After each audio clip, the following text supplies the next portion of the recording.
My baby likes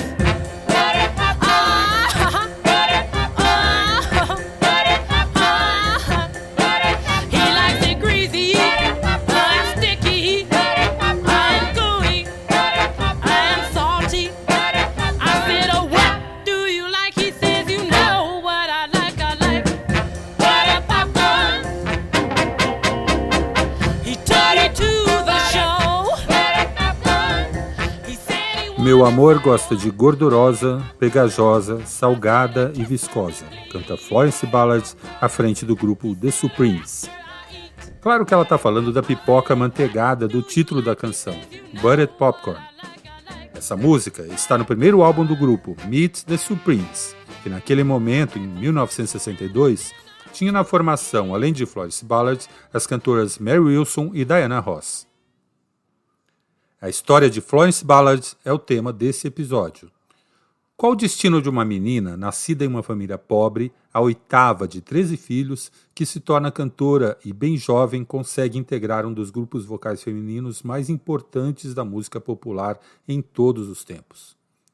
O que pode acontecer para afetar essa trajetória de sucesso? É essa história que você vai conhecer agora, no primeiro bloco deste episódio. No segundo bloco, o nosso quadro Onde Eu Já Ouvi Isso, mas com uma proposta um pouco diferente. Aguarde e você vai entender. Eu sou Edivaldo Nunes e este é o Domingueira Podcast.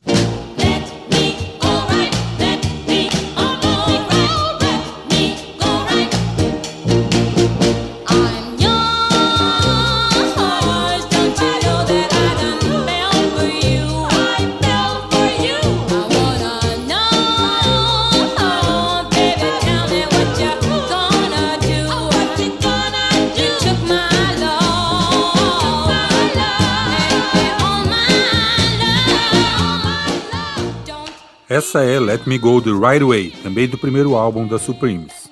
Aqui temos Diana Ross como vocalista principal, mas a voz de Florence Ballard também se destaca em meio ao coro. Diana Ross lidera a maior parte das canções desse álbum. Mary Wilson só é a solista em Baby Don't Go. Ross foi escolhida para ser a vocalista principal do grupo por Berry Gordy, dono da gravadora Motown. Mas vamos voltar no tempo e começar nossa história bem antes disso. Florence nasceu em Detroit, no estado americano do Michigan, em 30 de junho de 1943. O pai dela, Lurlee, nasceu com o sobrenome Wilson, no Alabama. Mas depois que a avó dele levou um tiro e morreu, ele foi adotado pela família Lambert e mudou seu sobrenome. Aos 13 anos, ele conheceu Jessie, que tinha então 14 anos, e tinha nascido no Mississippi. Eles formaram um casal no sul dos Estados Unidos, que se mudou para Detroit em 1929, como parte de um fenômeno que ficou conhecido como a Grande Imigração. Estimados 6 milhões de afro-americanos da área rural dos estados ao sul dos Estados Unidos se mudaram para estados das regiões Nordeste, Meio-Oeste e Oeste. Eles fugiam das péssimas condições econômicas agravadas pela crise de 1929. Fugiam também das leis segregacionistas que tinham grande força no sul dos Estados Unidos. Foi um fenômeno decisivo para uma mistura de culturas que iria moldar a alma daquele país nos anos seguintes e influenciar fortemente a música norte-americana.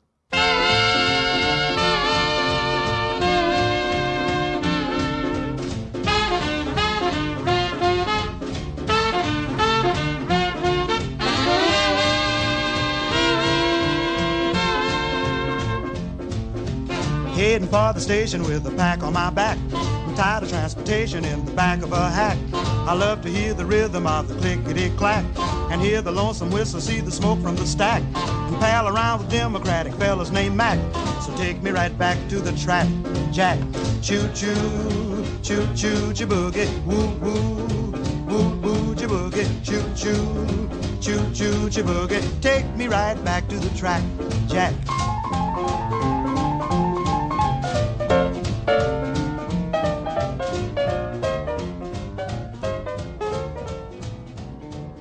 Você ouviu Choo Choo Boogie com Louis Jordan. A chamada Grande Imigração durou décadas. Louis Jordan saiu de Atlanta, na Geórgia, para Nova York. Ao chegar lá, em 1946, pediram a ele uma canção nova, e foi daí que surgiu essa música que você acabou de ouvir. Que foi um enorme sucesso, aliás, um reflexo do otimismo dos Estados Unidos naquela época com o fim da Segunda Guerra Mundial. E um exemplo da mistura de culturas de que falamos. Voltando à família Ballard, depois de percorrer casas em vários bairros de Detroit por dificuldades financeiras, a família se estabeleceu em um enorme conjunto habitacional no leste da cidade, construído para atender trabalhadores pobres, como se dizia no projeto original. A maioria, claro, formada por negros. Os 13 filhos da família vieram, e a oitava entre eles foi Florence, em 1943. Ela era chamada de Flo, e também de Blondie, porque tinha o cabelo um pouco mais claro que o das outras meninas. A mãe dela, Jessie, música amadora, instigou o interesse da filha e a acompanhava ao violão. No colégio, Flo também recebeu treinamento vocal. Decidida então, desde pequena, a ser cantora, Florence participava frequentemente de concursos e shows de talento. Foi num deles que conheceu e ficou amiga de Mary Wilson, que também estudava no mesmo colégio. As duas não se desgrudaram a partir daí. Florence foi convidada pelo empresário Milton Jenkins para fazer um teste para um novo grupo vocal, em 1958. Segundo o que Mary Wilson escreveu na autobiografia dela, quando se conheceram, as duas fizeram uma promessa. Assim que uma delas fosse chamada para um teste e fosse aprovada, iria chamar a amiga para entrar no grupo. Aprovada no seu teste, Florence cumpriu a promessa e chamou a amiga Mary Wilson. Esta chamou então uma vizinha dela, Diane Ross. Sim, Diane, no nome original. A formação do grupo era completada por Beth Maglow. Milton Jenkins batizou o grupo como The Primettes. Qual o motivo do nome? Basicamente, a ideia do grupo de garotas era ser uma espécie de atração paralela para um grupo vocal masculino já bem conhecido em Detroit e que também era empresariado por Jenkins, chamado Paul Williams of the Primes. Abrindo um parênteses para uma informação importante, esse grupo, além de Paul Williams, tinha Ed Kendricks, e foi o embrião de um futuro grupo vocal masculino conhecido em todo o mundo, chamado The Temptations. O primeiro single deles foi lançado em 1964, The Way You Do, The Things You Do.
Fechado o nosso parêntese, voltemos a falar do nosso grupo, The Primettes.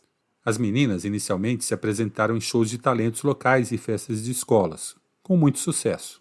Perceberam então que precisavam dar um passo à frente, procurar um contrato com uma gravadora.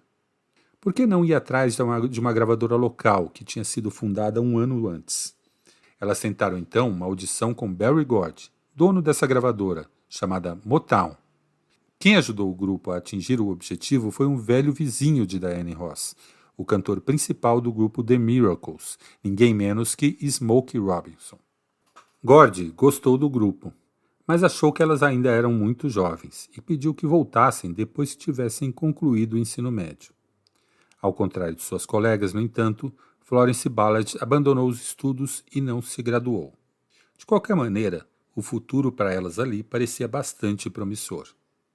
As apresentações continuavam. Naquele mesmo ano, no verão, depois de uma apresentação, Florence se perdeu do irmão, Billy, que a acompanhava. Ela então aceitou a oferta de carona de um rapaz, que ela afirmou ter reconhecido como um jogador de basquete de um colégio local. Em vez de levá-la para casa, esse rapaz se encaminhou para um estacionamento vazio e, sob a ameaça de uma faca, estuprou Florence, então com 17 anos. Depois disso, Florence Ballard se recolheu em casa durante semanas, não aceitando sequer o contato de suas amigas e colegas de banda. Só depois de um tempo ela decidiu contar o que tinha acontecido para Wilson e Ross. As duas se mostraram solidárias à amiga, mas notaram uma grande mudança no comportamento dela. A partir de então, Florence tinha se tornado mais reservada e com dificuldade para confiar nas outras pessoas. A história do grupo continuou. Ainda em 1960, The Primettes assinou um contrato com a gravadora Lupine Records. O grupo lançou 2 músicas que não fizeram muito sucesso. Uma delas era Tears of Sorrow, ou Lágrimas de Tristeza.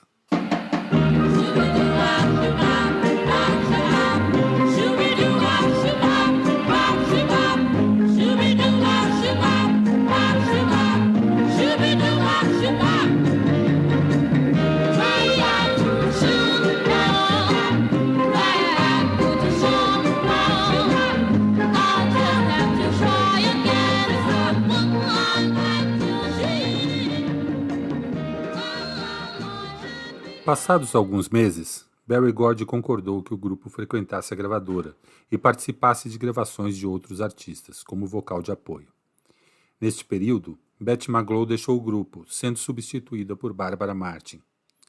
Até que em janeiro de 1961, Gordy concordou em assinar um contrato, mas exigiu que o grupo mudasse de nome. Uma das compositoras da Motown apresentou uma lista de nomes a Florence, que escolheu The Supremes. O nome não agradou a todos. Alguns acharam muito forte para um grupo de garotas tão jovens. Diana Ross achava que parecia o nome de um grupo masculino, mas Gordy concordou com a escolha. Outro nome foi mudado nessa mesma época. Diana Ross, que se apresentava assim até então, passou a usar o nome com que ficaria conhecida em todo o mundo. Nasceu Diana Ross. Nos primeiros anos de contrato com a nova gravadora, o grupo, agora The Supremes, lançou 8 singles e nenhum deles atingiu o objetivo de figurar na principal parada de sucessos da época, a Billboard Hot 100. Esta era sempre uma das metas da Motown. O grupo chegou a ser apelidado de No Hit Supremes, algo como Supremas sem sucesso. Nesse período, o principal responsável pelo trabalho do grupo na gravadora era o padrinho delas ali dentro, Smokey Robinson. Um dos singles lançados nesse período chegou a fazer algum sucesso regional, e nós ouvimos na abertura deste episódio, Buttered Popcorn. Mas não era o que a gravadora pretendia. Isso era uma situação complicada, naquela época de forte concorrência na música negra entre os grupos vocais femininos. The Supremes lançou o seu primeiro álbum, como já falamos aqui, chamado Meet the Supremes, em 1962.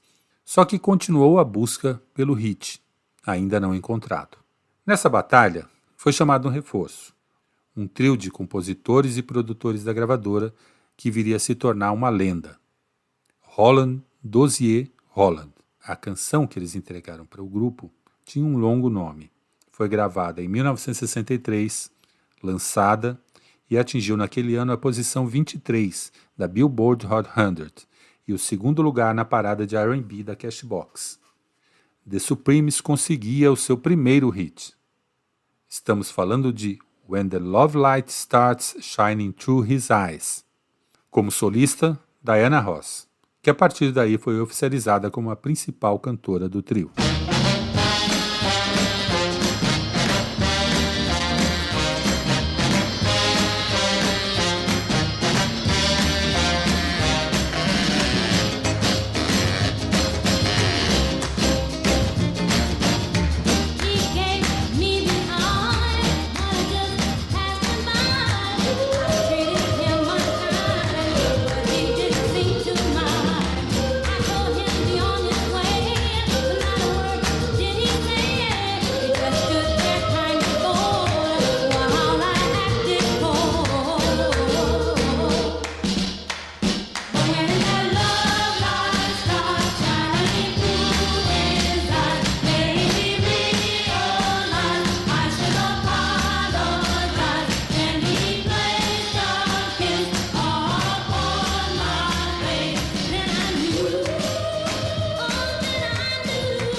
O grupo lançou outro single em 1964, Where Did Our Love Go?, que se tornou o primeiro a chegar à posição número 1 da Billboard Hot 100.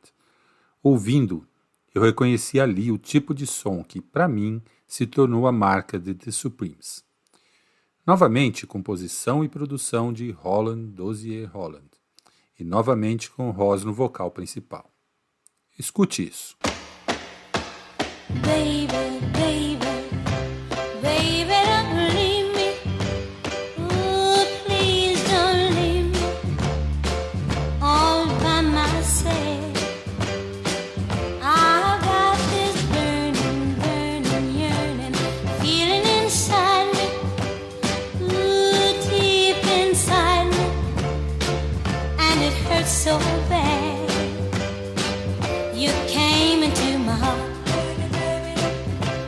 so tenderly, with our burning love that stings like a bee.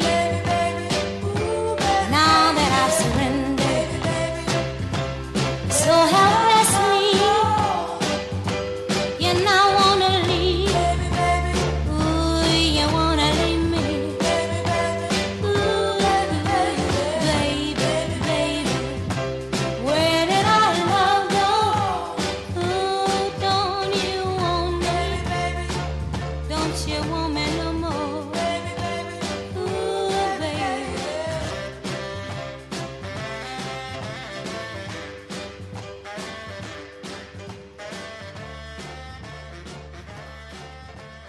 O grupo passou a receber treinamentos de coreografia e as apresentações ao vivo se tornaram muito melhores. The Supremes enfileirou sucessos no número 1 das paradas. Foram 10 canções entre 1964 e 1967, entre elas as deliciosas Stop in the Name of Love, Back in My Arms Again e Baby Love.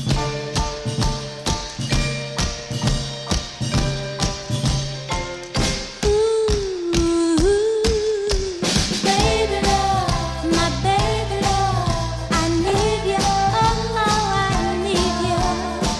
But all you do is treat me bad, break my heart and leave me sad. Tell me what did I do wrong to make you stay away so long? 'Cause baby love, my baby love, been missing you, miss kissing you. Instead of breaking up, let's do some kissing and making up. Don't throw our love away. In my arms now, don't you stay. Need you, need you. Baby love, ooh, baby love.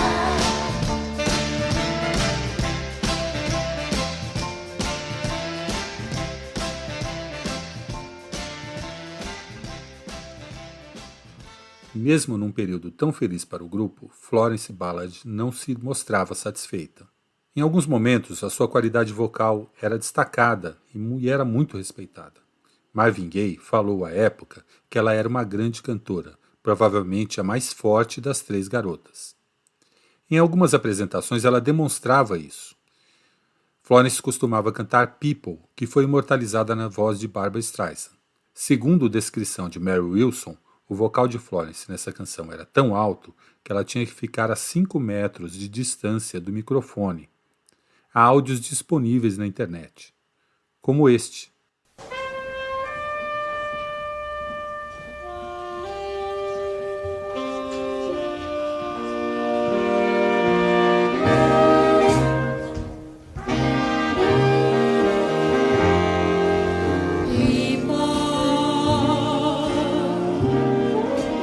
People who need people are the luckiest people.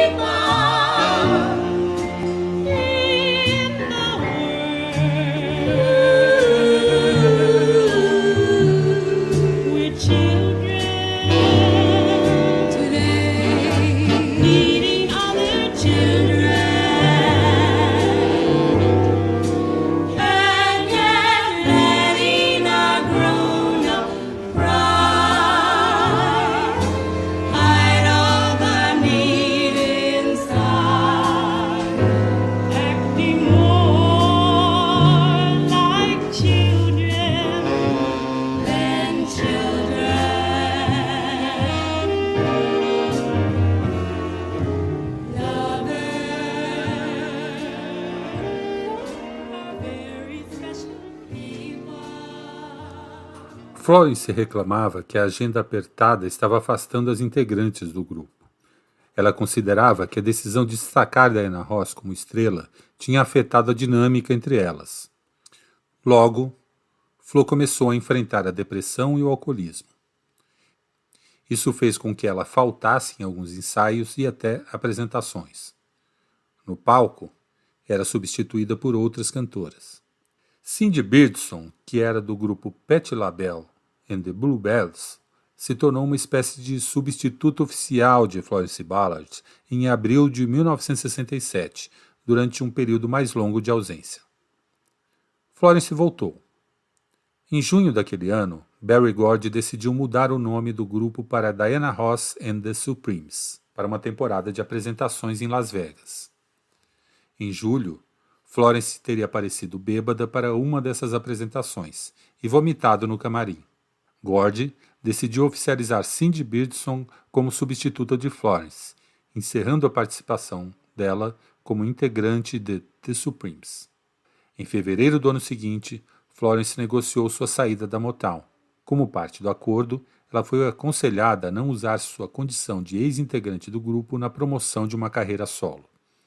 Uma semana depois, ela se casou com o namorado, Thomas Chapman, um motorista da Motown. Em março, a cantora assinou com a ABC Records e lançou 2 singles, que não fizeram sucesso. Uma das músicas foi It Doesn't Matter How I Say It.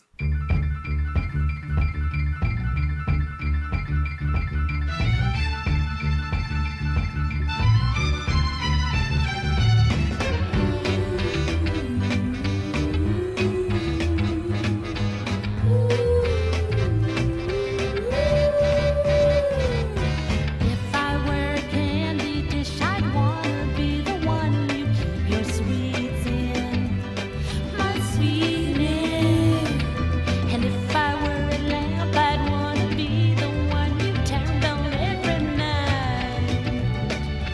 Ooh, baby. And if I were a bank, I'd wanna hold all your deposits. And if I were a rose, I'd want to grow out of your garden, baby. This ain't nothing new that I'm saying to you. No, it's just another way of telling you that I love you. Doesn't matter how I say it. It's what I say that matters. And I love you, love you, love you, boy. Doesn't matter how I say it. I love you, love you, love you, boy. Doesn't matter how I say it.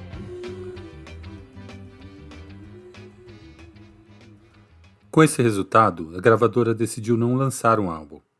Florence descobriu então que o dinheiro do acordo com a Motown tinha acabado. Sua carreira era agenciada pelo advogado que fechou o acordo com a Motown. Florence descobriu que ele já tinha sofrido várias acusações de estelionato e o demitiu. Sem gravar, Florence continuou as apresentações como cantora solo. Em janeiro de 1969, ela se apresentou no baile comemorativo da posse de Richard Nixon como presidente dos Estados Unidos. Em 1970, a ABC Records decidiu encerrar o contrato com a cantora. Em 1971, Florence decidiu processar a Motown, pedindo o pagamento de royalties, aos quais ela achava que ainda tinha direito. Ela perdeu o processo. Ela e o marido se separaram. A casa dela foi hipotecada. Enfrentando a pobreza e com crises agravadas de alcoolismo, ela não se apresentou mais. Em 1972, Florence se mudou para a casa da irmã, Maxine.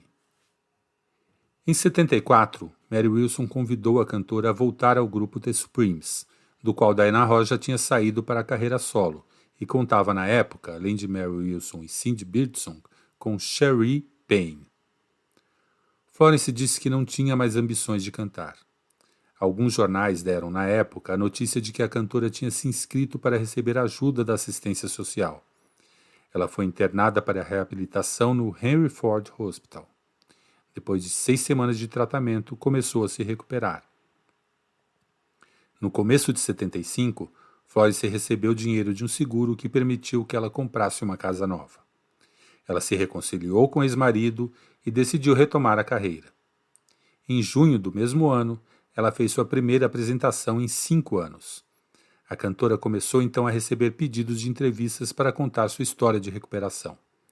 Em fevereiro de 1976, Florence deu entrada no Mount Carmel Mercy Hospital, reclamando de dormência nas extremidades do corpo. Ela morreu às 10h15 da manhã daquele dia, aos 32 anos, depois de uma parada cardíaca causada por trombose coronária.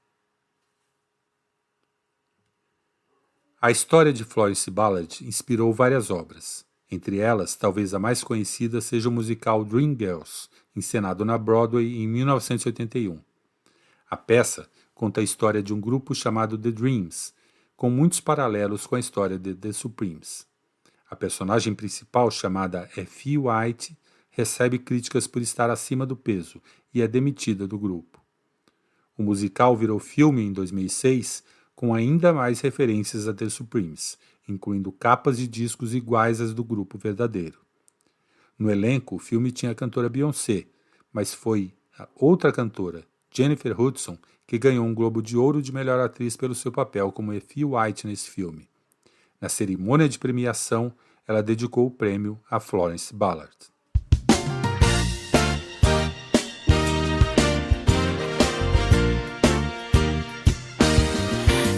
Never met a man quite like you,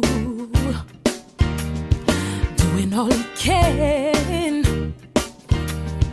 making my dreams come true. You're strong and you're smart, you've taken my heart, and I give you the rest of me too. You're the perfect man for me, I love you, I do. I love you. Never ever felt quite like this, good about myself. From my very first kiss, I'm here when you call. You've got it all, and confidence like I never knew. You're the perfect man for me, and love you I do. Essa foi Jennifer Hudson cantando Love You I Do, da trilha do filme Dreamgirls. Em 1988, a formação de The Supremes com Florence Ballard, Diana Ross e Mary Wilson foi incluída no Rock and Roll Hall of Fame. Florence teve 3 filhas, Michelle Denise, Nicole Renée e Lisa Sabrina. Entre os parentes famosos da cantora está um sobrinho neto, Christian Ballard, jogador da NFL, além do cantor e compositor Hank Ballard e o produtor de música eletrônica Omar S. Mary Wilson, em suas entrevistas, sempre destaca a importância que Florence Ballard teve para o grupo e a forte ligação entre as duas. Diana Ross, em outra entrevista, destacou que ela era talentosa e tinha muita classe, mas que havia algo dentro dela que a afligia e com o qual ela tinha dificuldade de lidar. Bem, caro ouvinte do Domingueira, essa foi a nossa história. Que fique o legado dessa grande cantora e a lembrança do seu talento. Encerramos nosso primeiro bloco com uma gravação de The Supremes com Florence Ballard e sua grande voz à frente do grupo. É uma versão de Ain't That Good News, de Sam Cooke.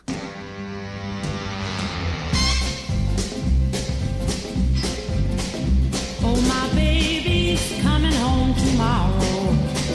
Ain't that good news? Yeah, ain't that news? My baby's coming home tomorrow. Ain't that news? Yeah, ain't that news? Já voltamos com o nosso segundo bloco. The other day, telling me that he was on his way, and he wants me to meet him at the station. Ain't that good news? Yeah, ain't that news? In the letter, told me he still loved me. Ain't that good news? Yeah, ain't that news? In the letter, he told me he loved me. Ain't that news? Yeah, ain't that news? He said he's sorry that he left. Found out he don't want nobody else. Said he wants me all. Estamos de volta. Neste nosso segundo bloco, é hora do quadro Onde Eu Já Ouvi Isso. Mas não vamos falar de samples. Não é segredo para o ouvinte do nosso podcast que a ferramenta que eu uso para fazer esse quadro é o site Who Sampled. Já demos essa dica aqui em outro episódio para quem quiser descobrir os trechos ampliados de alguma música de que goste. Neste episódio eu quero mostrar uma canção de The Supremes que foi muito sampleada. Mas o que chamou minha atenção ao fazer a pesquisa foi uma canção específica delas, que está entre as que ocuparam o número 1 das paradas e que foi regravada muitas vezes. Há vários covers feitos por gente muito bacana. A canção é essa.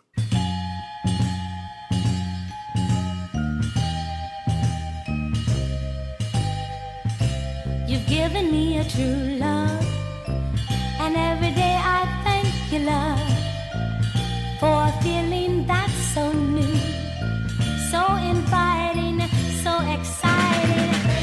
Whenever you're near, I hear a symphony, a tender melody, pulling me closer, closer to your arms.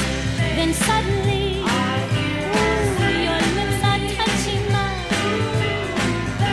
a feeling so divine, till I leave the past behind. I'm lost in a world made for you and me.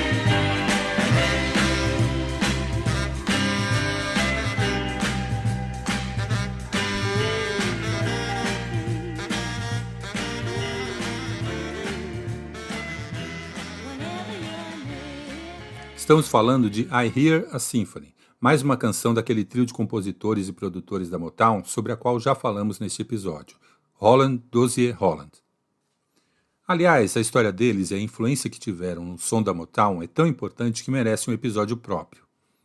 Agora, vamos apenas mostrar como essa canção deles encantou tanta gente boa que foi gravada diversas vezes.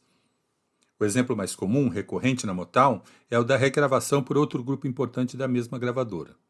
I Hear a Symphony foi lançada por The Supremes em 1965. Já no ano seguinte, ganhou essa versão de The Isley Brothers.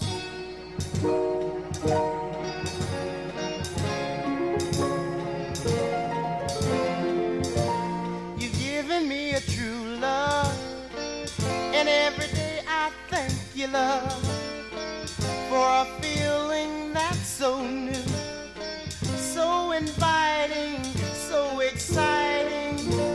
Whenever you're near, I hear a symphony, a tender melody, pulling me closer, closer to your arms.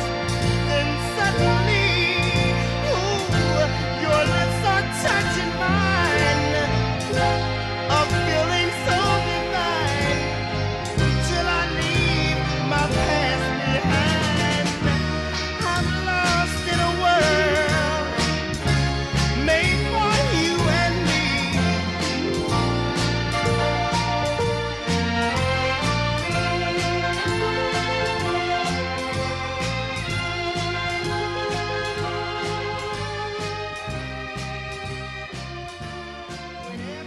Agora, uma gravação de The Jackson 5, de 1986.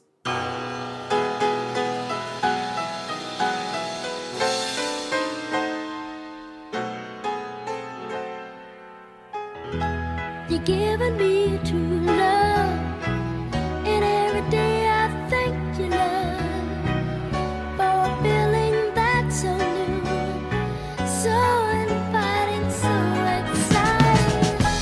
Whenever you're near, I hear a symphony, a tender melody, pulling me closer, closer to your arms.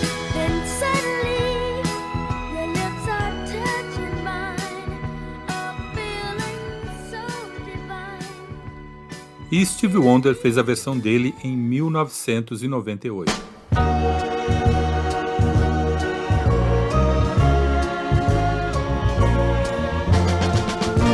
You've given me a true love, and every day I thank you, love, for a feeling that's so new,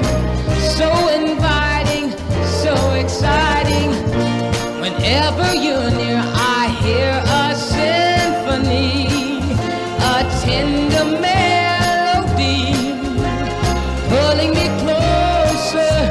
O site Who Sampled tem o registro de 13 covers dessa canção.